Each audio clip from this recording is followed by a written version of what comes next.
Fidèles téléspectateurs et amis du magazine spécial Interview, bonjour ou bonsoir selon l'heure à laquelle vous nous captez de partout. Aujourd'hui, nous allons recevoir le docteur Noël Tchani Mwadiamvita, ancien candidat président de la République en 2018, président du regroupement politique La Force du Changement, auteur du livre Plan Marshall de Noël Tchani pour la reconstruction et le développement de la République démocratique du Congo. Et avec notre invité, nous allons passer un tour d'horizon sur les questions essentielles de l'actualité politique en République démocratique du Congo. Docteur, bonjour. Bonjour et merci de me recevoir à la RTNC 3. Déjà, d'entrée de jeu, le projet de budget 2020, chiffré à quelques 10 milliards de dollars, est-ce que pour vous c'est réaliste, c'est mobilisable au regard de l'état actuel du tissu économique, au regard des proportions prises par ce qu'on appelle le coulage des recettes, la corruption, l'évasion fiscale et tous les maux de même nature que vous connaissez? Oui, j'ai suivi avec intérêt le projet de budget approuvé par le Conseil des ministres, qui se chiffre à 10 milliards de dollars, qui était déjà une augmentation par rapport aux 7 milliards de dollars qui étaient proposés par le Premier ministre, Ilunga Ilunkamba. Et je pense que notre pays a une grande capacité de mobilisation des ressources. Mais nous devons faire les choses d'une certaine façon. Et j'estime que, vu les défis de développement auxquels le pays est confronté, 10 milliards de dollars, ce n'est pas assez. Ce pays est capable de mobiliser beaucoup plus de ressources que ce qu'on nous propose aujourd'hui. Mais pour le faire, comme vous l'avez dit justement, nous devons être sérieux dans la lutte contre certaines antivaleurs qui sont bien connues, identifiées de tout le monde d'ailleurs: la corruption, la prédation des ressources naturelles, le détournement des fonds publics, le coulage des ressources publiques. Toutes ces antivaleurs, si nous les affrontons avec beaucoup de détermination et que nous faisons fonctionner la justice et l'état de droit, je pense que nous sommes capables de mobiliser plus de ressources que ce qu'on nous propose aujourd'hui dans le cadre de ce budget. Vous êtes l'apologète, pour ne pas dire les défenseurs, de ce que vous appelez le plan Marshall Noël Tchani pour la reconstruction et le développement du pays. Au regard justement des mots que je viens d'égrener là encore, est-ce que ce n'est pas de l'utopie? Le plan Marshall, on vous entend toujours sur tout le plateau de télévision. Ce n'est pas du tout de l'utopie pour ceux qui connaissent la RDC et qui savent aussi que ce pays peut se développer au même titre que toutes les nations du monde. Nous avons, juste à titre de rappel, plus de 1100 minéraux et métaux précieux différents, d'une valeur estimée à 38 000 milliards de dollars. Ça veut dire que nous sommes capables de mobiliser des ressources publiques de l'ordre du budget des États-Unis d'Amérique plus l'Union européenne combinée. Mais si nous sommes aujourd'hui au bas de l'échelle avec un petit budget de 10 milliards de dollars, c'est justement parce que les ressources publiques ne vont pas dans les caisses de l'État, ça va dans les poches des privés. C'est détourné à travers des mécanismes divers, rétrocommission, détournement des fonds publics, prédation des ressources naturelles et j'en passe. Donc nous devons combattre ces fléaux-là si nous voulons développer la RDC et si nous voulons mobiliser des ressources pour arriver à financer notre développement. Donc le plan Marshall que je propose, c'est la véritable vision pour faire face aux défis grandioses que nous avons pour le développement de notre pays. Eu égard aux besoins, aux attentes, aux défis et urgences, les budgets nationaux se chiffreraient à combien selon le docteur Noël Tchani? Dans le cadre du plan Marshall de Noël Tchani pour la reconstruction et le développement de la RDC, nous avons estimé que ce pays, pour se développer, pour sortir de la situation du marasme économique dans lequel nous sommes aujourd'hui et devenir un pays émergent, sur une période donc de 15 ans, nous aurons besoin de 800 milliards de dollars qu'on peut mobiliser par une combinaison de ressources intérieures, par une combinaison de ressources que nous pouvons emprunter sur le plan bilatéral et multilatéral, mais également à travers des investissements directs des étrangers. Nous avons estimé que pendant la première mandature, notre pays peut fonctionner avec un budget d'au moins 20 milliards de dollars par an, chaque année, pendant les 5 prochaines années, pour un total, pour la première mandature en cours, de 100 milliards de dollars. Et ces ressources-là, nous pouvons les mobiliser comment? En améliorant la gouvernance donc intérieure, en combattant la corruption et la prédation des ressources naturelles. À titre de rappel, je voudrais vous rappeler que l'ancien conseiller spécial du président de la République en matière de lutte contre la corruption, professeur Luzolo Bambi, avait estimé déjà que chaque année, la RDC perd de 10 à 15 milliards de dollars sous forme de fraude fiscale et de détournement des fonds publics. Ce que nous devons faire, c'est amener ces corrompus et ces corrupteurs identifiés déjà au tribunal, récupérer cet argent-là. Si on récupère 15 milliards de dollars, plus les 10 milliards qu'on a déjà identifiés, on a déjà un budget de 25 milliards de dollars. Et pourquoi ce n'est pas le cas jusqu'ici? Ce n'est pas le cas et j'espère qu'on va y arriver. C'est parce qu'on n'a pas encore pris la mesure de la lutte contre la corruption pour qu'elle soit effective. Jusqu'à présent, on en a parlé. Vous savez, on ne peut pas faire les omelettes et de l'autre côté ne pas casser les œufs. On dit on va faire la lutte contre la corruption, mais on ne veut amener personne parmi ceux qui sont corrompus ou qui ont été corrompus ou bien qui ont corrompu les autres. On ne veut amener personne donc au tribunal. On veut l'état des droits, mais avec exception, on ne veut pas regarder donc ceux qui ont commis des crimes économiques dans notre pays. On ne peut pas faire les deux. Nous devons mettre en place rapidement la commission de lutte contre la corruption, prendre les dossiers des mains de M. Luzolo Bambi, amener ces gens-là devant les barres, devant les cours et tribunaux, les juger, recouvrer ce que nous pouvons et arriver à utiliser ces ressources pour financer le développement. Je voudrais vous donner l'exemple d'un autre pays africain, parce que la RDC n'est pas le seul dans le monde à avoir ce genre de problème. Le Nigeria a aussi un problème énorme de corruption. Le président Buhari a mis en place une commission de lutte contre la corruption et chaque année, le Nigeria recouvre 15 milliards de dollars de la lutte contre la corruption. Chaque année. Si nous faisons la même chose en RDC, nous allons recouvrer cet argent et ça va être utilisé pour financer le développement. À quoi rimerait cette multiplication de structures anticorruption quand on sait que l'appareil judiciaire, les services de renseignement peuvent nous y aider?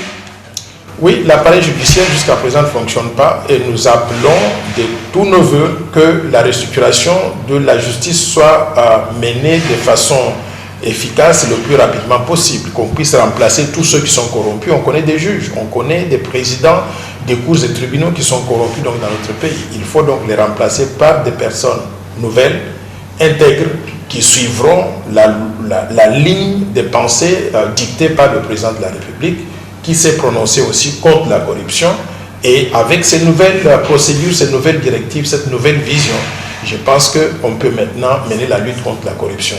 En mettant par exemple en place cette commission de lutte contre la corruption qui ne va pas être parce que chaque institution doit avoir un rôle bien spécifique. L'ANER n'a pas pour mandat de lutter contre la corruption.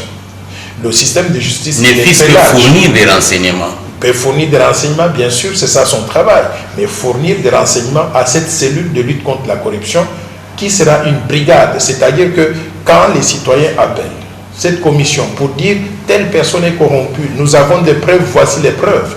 La brigade va envoyer des gens, on va interviewer des personnes parce qu'au départ tout le monde est présumé innocent jusqu'à ce qu'on trouve qu'elle est vraiment donc coupable. Et une fois qu'on a trouvé que la personne donc a commis des crimes dans ce domaine-là, des crimes économiques, on l'amène au tribunal, on la juge de façon transparente, on lui donne des peines, 10, 15, 20, 30 ans de prison. Et une fois que la personne donc sort de là, la personne n'est pas encore au bout de ses peines. Elle ne pourra plus jamais occuper des postes dans l'administration publique.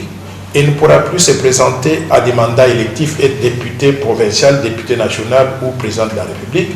La personne ne pourra plus être autorisée à soumissionner pour des marchés publics, faire affaire avec l'État. Et enfin, la personne ne pourra même plus être autorisée à détenir la carte d'électeur, le passeport congolais. Vous devenez un citoyen dépourvu de tous vos droits parce que vous avez été mauvais citoyen. Quand on va faire cela avec une personne, une deuxième et une troisième, je pense que la leçon va être bien assimilée par toute la population congolaise et les revenus ou les ressources publiques vont commencer à entrer dans les caisses de l'État. Que faut-il faire justement pour dégager un budget conséquent pour ce pays? Il faut être rigoureux, justement en faisant ce que je viens donc de prôner, en menant la lutte acharnée contre la corruption, en faisant appliquer les lois du pays comme il se doit. Les lois devraient être applicables donc à tout le monde sans merci. Ceux qui transgressent les lois, ceux qui mettent les mains dans les caisses de l'État, connaissent donc le sort que je viens donc de décrire, qu'on les amène au tribunal, qu'on les condamne. Donc, qu'on puisse faire fonctionner le gouvernement de la République démocratique du Congo et la RDC en ayant un état de droit qui s'applique à tous les citoyens et que les citoyens qui ne respectent pas cet état de droit puissent être punis conformément donc à la loi. À la 74e Assemblée générale de l'ONU, mais bien avant cela, à la 39e sommet de la SADC tenu à Dar es Salaam, le président de la République a proposé la création de ce qu'il a appelé une coalition régionale pour faire face à l'insécurité, notamment à l'est du pays. Comment appréciez-vous cette proposition, cette initiative présidentielle? Excellente idée, mais en même temps que nous devons prendre avec beaucoup de prudence.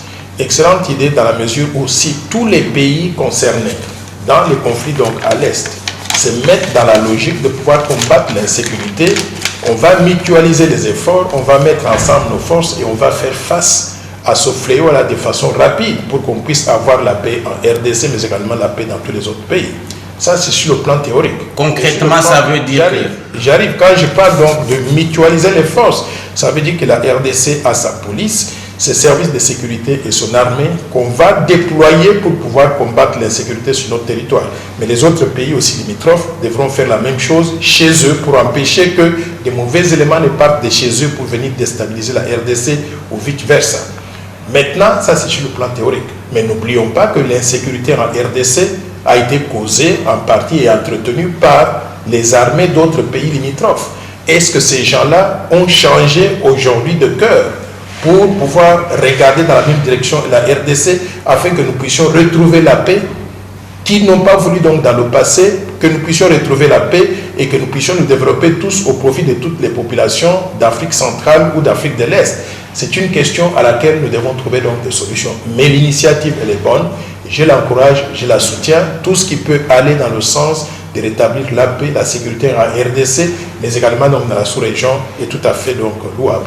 Je disais concrètement, ça veut dire que les troupes des pays voisins vont entrer chez nous. Il n'est pas question que les troupes des pays voisins entrent chez nous. Nous pouvons nous répartir les tâches de façon telle que l'armée congolaise fasse ce qui doit être fait sur l'étendue du territoire congolais et la police et les services de sécurité, et que les armées d'autres pays limitrophes fassent la même chose chez eux et qu'il y ait coordination d'efforts de façon telle que qu'on ne puisse pas avoir la paix en RDC, mais l'insécurité donc en dehors, et finalement l'insécurité en dehors va finir par entrer chez nous. Donc il faut qu'il y ait coordination de ces efforts-là, qu'on travaille tous ensemble, mais tout en respectant la souveraineté, l'intégrité territoriale de chacun de nos États. Selon vous, est-ce que le gouvernement congolais a tenu compte du passé des troupes rwandaises, ougandaises et burundaises en RDC? Bon, je pense que le président de la République a tenu compte de tout cela. Il a dû faire plusieurs voyages, il a rencontré des leaders de ces pays-là. Je ne connais pas ce qui a été discuté donc derrière les rideaux fermés, mais pour arriver à cette recommandation, je pense qu'il a tenu compte du passé et il a voulu peut-être se lancer beaucoup plus dans la construction de l'avenir ensemble avec ces pays-là pour que tous nous puissions oublier ce qui s'est passé dans le passé, qu'on se concentre sur l'avenir, mais tout en gardant à l'esprit que chacun de nos pays doit rester donc souverain et doit être protégé par les forces armées et les forces de police de ce pays-là. Pourquoi, selon vous, n'a-t-on pas invité les troupes angolaises ou égyptiennes, seulement les troupes voisines, quand on sait qu'on a un passé problématique? Bon, vous savez, le passé problématique, le Congo, c'est un sous-continent. Quand on a l'Est du pays, l'Est en jeu, il y a des pays de l'Est qui sont pris en considération pour le maintien de la paix de ce côté-là. Mais on n'a pas négligé donc le côté de l'Angola ou la Zambie. Donc je pense que ce sont les mêmes efforts qui sont menés à l'Est avec les pays concernés, mais également à l'Ouest avec d'autres pays qui sont concernés du côté donc de l'Ouest. On ne peut pas mettre tout le monde ensemble parce que les Angolais avec l'Est du pays, ce n'est pas la même chose. Ils sont beaucoup plus préoccupés par le partage des frontières entre la RDC et l'Angola que le partage des frontières entre la RDC et les pays de l'Est. Vous estimez que le gouvernement congolais tient compte de l'opinion des Congolais, particulièrement ceux de l'Est, sur le retour des troupes des pays voisins qui ont causé tant de désolations? je pense que le gouvernement doit tenir compte de l'opinion de la population congolaise d'une façon générale, non pas simplement de la population de l'Est. On doit tenir compte de l'opinion de toute la population congolaise, étant donné que ce qui se passe à l'Est affecte ceux qui sont au centre. Ce qui se passe à l'Est affecte ceux qui sont donc à l'Ouest. Donc, il faut tenir compte de cette opinion pour arriver à décider des politiques qui s'appliquent à tout le peuple congolais.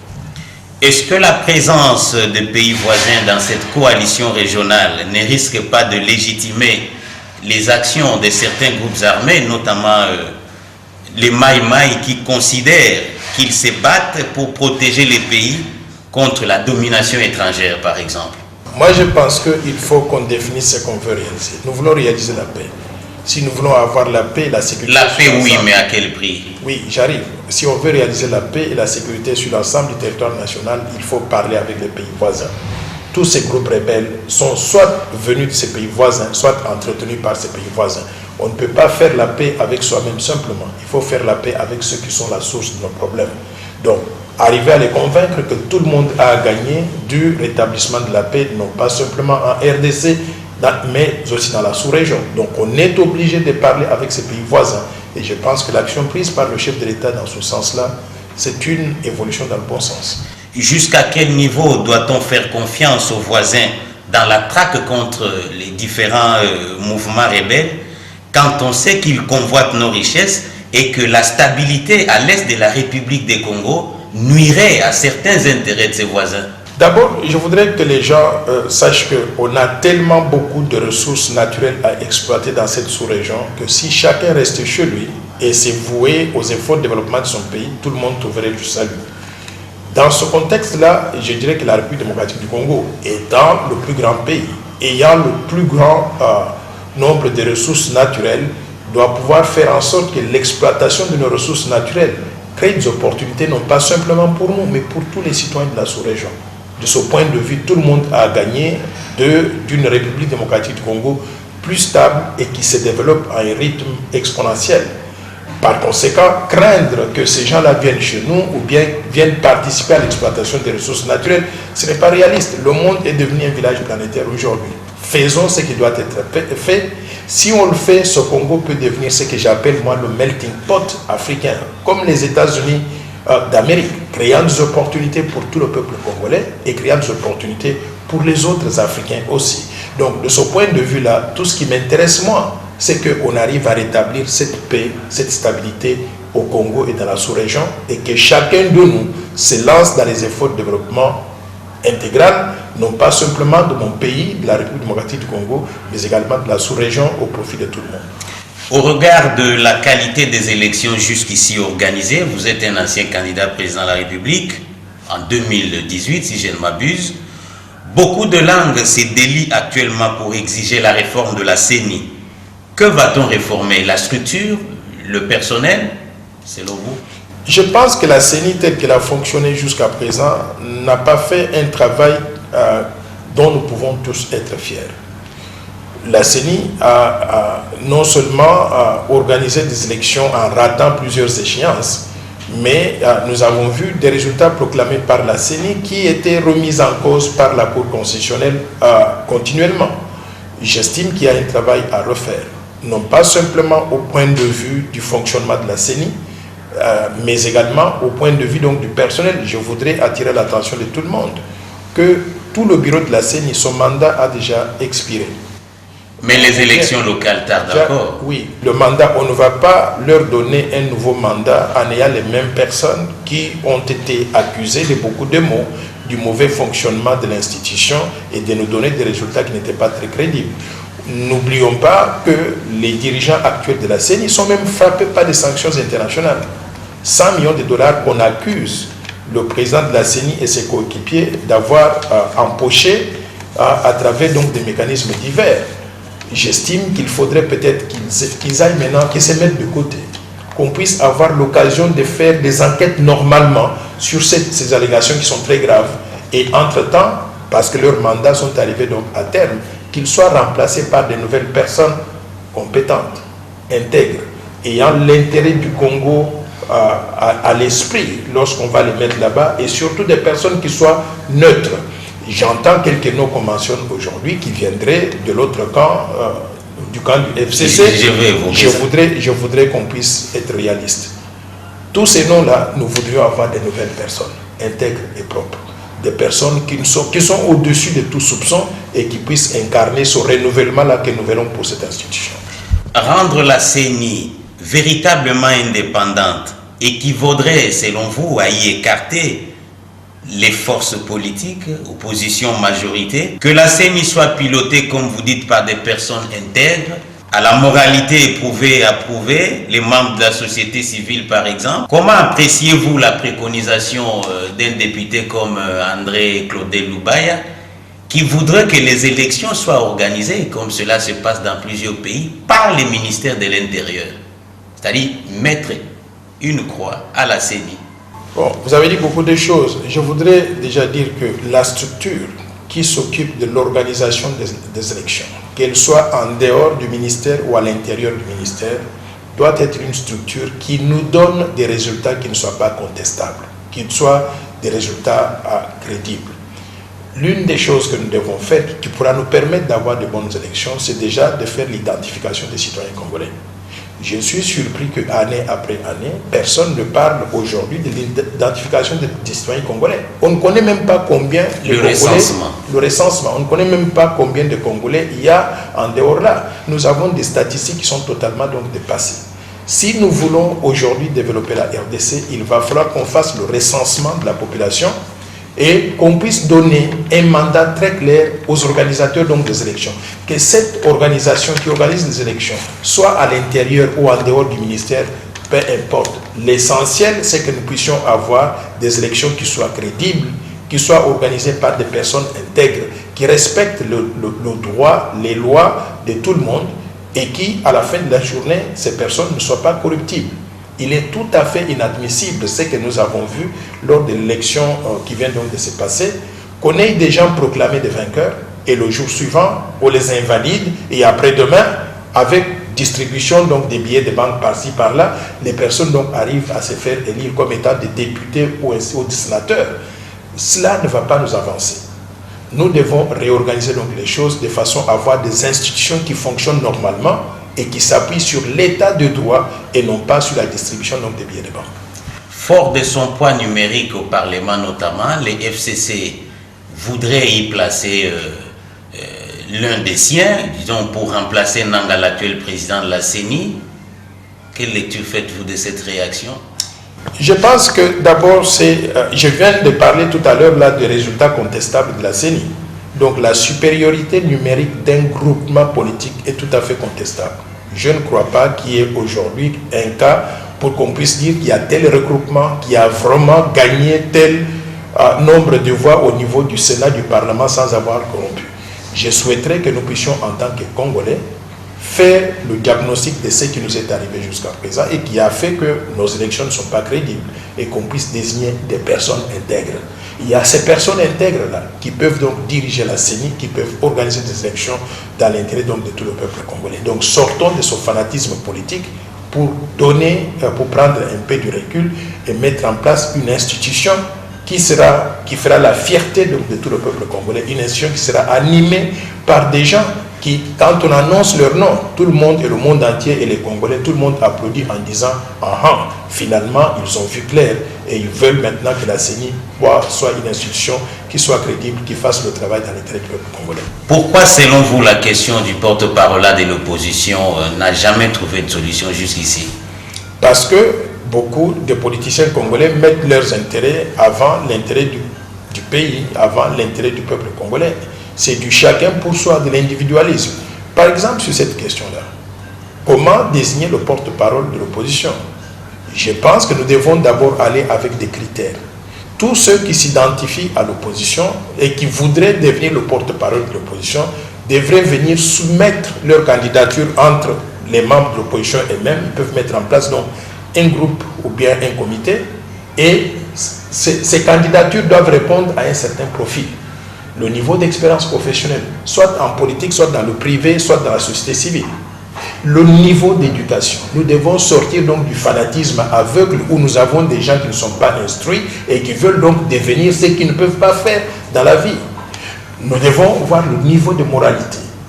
Alors, en mettant en œuvre en place un certain nombre donc, de critères, nous pouvons maintenant étudier les candidatures de ceux qui voudraient occuper ce poste de porte-parole de l'opposition et dégager la meilleure personne possible pour représenter ce groupe-là. Si on ne le fait pas, on prend donc juste n'importe quel bimbo, vous allez voir que le débat politique sur n'importe quel sujet ne va jamais s'élever à un certain niveau. Je vous donne l'exemple. Nous avons maintenant les débats sur le budget 2020. Combien des leaders de l'opposition sont sortis avec des propositions concrètes en disant « ça, ce n'est pas acceptable. Voici pourquoi on le refuse et c'est que nous nous proposons ». Il faut qu'on puisse élever le débat à ce niveau-là.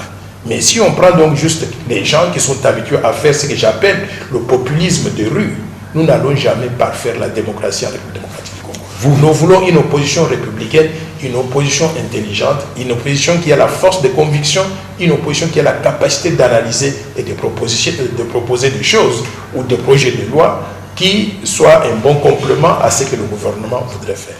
Vous venez de dresser là le profil du candidat porte-parole de l'opposition. Dans la configuration actuelle de l'opposition, je vais droit au but. Qui remplit ces critères? Autrement dit, qui peut être porte-parole de l'opposition? Je ne veux pas personnaliser le débat. Quand on entre, le problème au Congo, c'est qu'on met d'abord le chat, on dit la charrue devant le bœuf. Avant de pouvoir désigner la personne, on a déjà commencé à sortir donc des noms des individus. Je voudrais être impersonnel, c'est-à-dire quels sont les critères. Les critères, c'est niveau d'expérience professionnelle, niveau d'études, le caractère de la personne, la moralité, donc tous ces critères. Une fois qu'on les a définis, on demande maintenant à tous les volontaires qui voudraient se présenter pour être le porte-parole de l'opposition et qui estiment qu'il remplit ces critères-là. Maintenant, chacun des candidats sera jugé par ses pairs pour qu'on puisse dégager la meilleure personne possible. Si je commence à donner des noms, c'est que j'ai inversé les choses et je ne souhaiterais pas me livrer à cet exercice-là. Samedi 19 octobre, à l'occasion du lancement officiel de l'opération Kimbopeto, le chef de l'État a martelé qu'avec un peu de bonne volonté, il est possible de gagner les paris, de rendre la ville de Kinshasa propre et mieux vivable. Est-ce que c'est réalisable? C'est réalisable. En tant que Congolais, des gens qui aiment leur pays, nous devons aussi nous assurer que nous sommes responsables du maintien de la propriété dans nos villes. On ne peut pas avoir un pays ou une ville qui serait propre simplement parce qu'il y a une compagnie quelconque qui s'occupe de la collecte des déchets et du nettoyage donc de la ville. Si la population ne participe pas au maintien de la propriété, je crois que les efforts sont vains. Je voudrais partager avec vous une expérience personnelle. J'étais tout récemment au Japon et je suis allé dans plusieurs villes. J'étais à Tokyo, à Osaka, Nagasaki, Hiroshima, à Keio. Et partout où j'allais, j'avais l'impression que je faisais du surplace. C'était tellement propre partout. J'ai demandé à un des compatriotes, professeur Jean-Claude Maswana, qui est professeur dans une université japonaise là-bas pendant plusieurs années, qui m'accompagnait. Je lui ai demandé, mais comment expliquer que votre pays ici est si propre? Vous pouvez entrer dans le train à grande vitesse entre Tokyo et, par exemple, Osaka. Vous pouvez entrer dans les toilettes et manger votre nourriture dans les toilettes parce que c'est tellement propre. Il n'y a aucune différence entre un restaurant moderne et les toilettes dans les trains. Quand je lui ai posé la question, il m'a dit, je vais faire la démonstration pour que vous puissiez comprendre comment on entretient cette ville.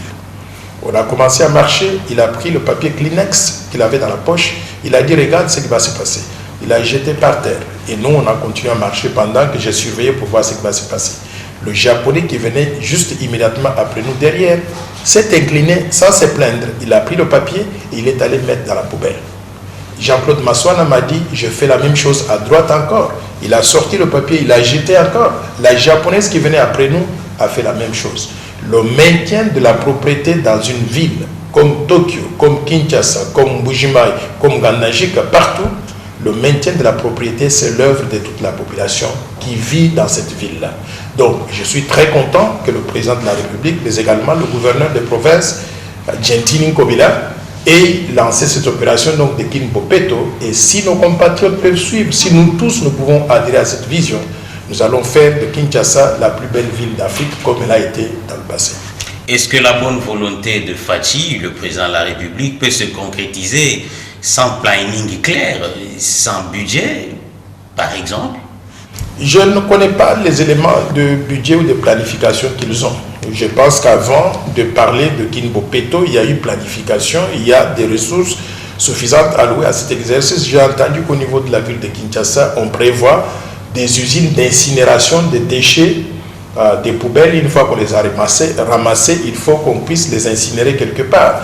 J'ai compris qu'il y a des camions de collecte de poubelles, de déchets qui ont été achetés ou bien qui sont mobilisés. Donc je pense qu'il y a une certaine planification et une certaine mobilisation des ressources, non pas simplement des ressources humaines, mais également des ressources financières allouées à cet exercice. S'il n'y en a pas, j'invite tout le monde à pouvoir le faire, parce que le succès d'une telle opération ne dépend pas simplement de la bonne volonté, et ça dépend de l'organisation effective sur le terrain du travail pour qu'on puisse collecter les déchets, mais également qu'on puisse les incinérer et qu'on puisse les acheminer aux endroits où on doit pouvoir donc les incinérer et puis donc les enterrer ou transformer ces déchets en électricité qu'on peut encore redistribuer à la population. Donc il y a toute une planification. J'en profite d'ailleurs pour dire que j'ai mobilisé des investisseurs extérieurs qui sont des Asiatiques, qui sont prêts à pouvoir mettre à disposition de la ville de Kinshasa, mais également du Congo central, une usine d'incinération de déchets. Et ça coûte cher. Donc, on a mobilisé donc ces Asiatiques. Ils sont prêts à mettre environ 260 millions de dollars pour la ville de Kinshasa et 200 millions de dollars pour la ville de Moanda au Congo central. Moanda, mais ça va couvrir aussi donc Matadi et Boma. Donc, je souhaiterais travailler en collaboration avec les autorités urbaines, avec le gouvernement central. Nous avons déjà rencontré le ministre de l'aménagement du territoire. Nous allons avoir des rencontres avec le gouverneur de la ville de Kinshasa pour arriver à rendre cette initiative effective, pour participer à la propriété de la ville, non seulement de Kinshasa, mais également des villes au Congo central.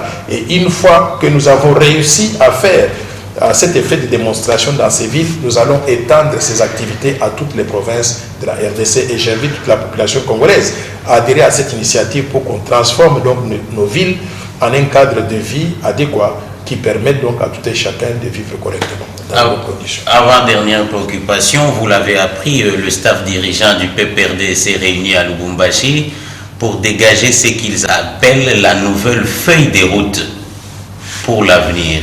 Un commentaire de votre part? Je voudrais saluer leur initiative. Chaque fois que des compatriotes se retrouvent quelque part pour réfléchir sur ce qui doit être fait pour améliorer non pas simplement le fonctionnement de leur organisation interne, de leur parti politique, mais également le fonctionnement de la RDC, c'est une démarche dans la bonne direction. J'espère juste que le PPRD donc a changé ses méthodes, parce qu'ils ont eu 28 ans de gestion du pays, et nous connaissons exactement, c'est 18 ans plutôt, 18 ans de gestion du pays, et nous savons exactement les conditions dans lesquelles ils nous ont délivré donc un pays dans un état d'ingouvernabilité donc totale. Aujourd'hui, nous parlons de Kinbo Peto. Au PPRD, on dirait qu'il n'était pas dans cette ville ici, donc la ville est très sale. Aujourd'hui, on parle donc des budgets nationaux donc, qui soient très faibles. On dirait que le PPRD n'est pas passé par ici. Donc toutes les ressources publiques ont été privatisées en quelque sorte. On a connu donc des situations, des crimes économiques, des crimes contre les citoyens congolais qui ont été commis pendant que le PPRD donc a été en charge. Donc la mauvaise gouvernance, la corruption, la prédation des ressources naturelles, ils étaient ici lorsque tout cela s'est passé. Je suis content qu'ils aient commencé à prendre conscience pour changer, peut-être s'ils définissent de nouvelles orientations pour leur parti politique. Je voudrais simplement saluer cette initiative et leur souhaiter bonne chance. Alors qu'on n'a pas encore enterré les nouvelles victimes du crash aérien où le chef de l'État a perdu ses proches, le pays vient encore d'être frappé par un accident mortel dont le bilan s'élève à 30 morts. Un commentaire de votre part une fois de plus? Oui, ce sont des accidents de plus que nous connaissons chaque jour dans notre pays. Je voudrais saisir l'opportunité pour présenter mes condoléances aux familles qui sont éprouvées, à la population congolaise, parce que nous sommes tous concernés, à la famille politique du chef de l'État, étant donné qu'il s'agit donc de ces gardes rapprochés qui ont péri donc dans cet accident d'avion. Je présente des condoléances donc à tout le monde. Mais je voudrais aussi saisir l'opportunité pour dire que tous ces accidents reflètent la façon dont la société congolaise est structurée et fonctionne. Nous devons mettre en place des mécanismes de protection de nos citoyens. Il y a trop d'accidents. On a connu l'accident du type K qui était causé par un avion Antonov.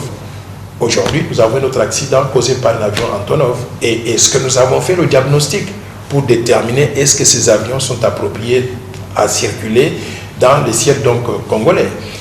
Je voudrais que nous puissions voir tous les mécanismes de protection, de surveillance, des moyens de transport pour qu'on puisse s'assurer que nos citoyens sont protégés contre des accidents qui pourraient être dus à la négligence, qui pourraient être dus à au mauvais état de route, au mauvais état de nos aéroports. Je voudrais que la RDC ait une véritable vision de développement, une stratégie de développement qui nous permette donc d'identifier les problèmes, les défis que nous avons et de les régler de façon méthodique pour que il peut toujours y avoir un accident, mais qu'on puisse minimiser au maximum le pourcentage d'apparition de ces accidents pour que nos citoyens congolais soient protégés. Comment Noël Tchani voit la RDC d'ici 5 ans pour clore cet échange? Moi, je vois la RDC toujours en bien et je suis quelqu'un de très optimiste. Je pense que si nous nous mettons au travail et nous faisons ce qui doit être fait sans fanatisme politique, mais avec beaucoup de compétences et beaucoup de patriotisme, nous pouvons transformer cette ville ou bien ce pays à un bijou ou à un paradis donc sur terre. Je voudrais inviter tout le monde, chacun dans son domaine, à pouvoir participer aux efforts de reconstruction du pays. Je pense que dans 5 ans, on peut avoir mis en place des mécanismes pour que le pays puisse commencer à se développer de façon accélérée. Mais je vous invite toujours à prendre connaissance du plan Marshall de Noël Tchani pour la reconstruction et le développement de la RDC, cette vision de développement que nous avons élaborée avec l'idée que nous pouvons sortir de la situation du sous-développement aujourd'hui, devenir pays émergent en 15 ans, créant au passage des emplois, des opportunités pour tout le peuple congolais. On peut créer un bon cadre de vie pour toute la population congolaise et devenir un pays qui se développe correctement et qui est respecté non pas simplement par les populations africaines, mais par toutes les populations du monde entier. Donc, mettons-nous au travail, mettons l'homme qu'il faut à la place qu'il faut, mettons en œuvre une vision de développement qui nous permette donc de réaliser ce que nous avons planifié correctement. Si nous le faisons, je pense que ce pays est promis à un bel avenir. Et moi, tu le bats, même Noël Tchani, moi j'ai envie de prendre connaissance, vision ou développement, ou de développer vision ou agenda, plan Marshall ou Noël Tchani, Mesdames et messieurs, c'est sur cette exhortation, c'est sur ces propos encourageants du docteur Noël Tchani Mwadiamvita, en sa qualité de président du regroupement La Force du Changement, que prend fin cette interview qui a pris en charge pratiquement tous les points saillants de l'actualité en République démocratique du Congo. Merci de nous avoir suivis de tous les coins et recoins du globe. Au revoir.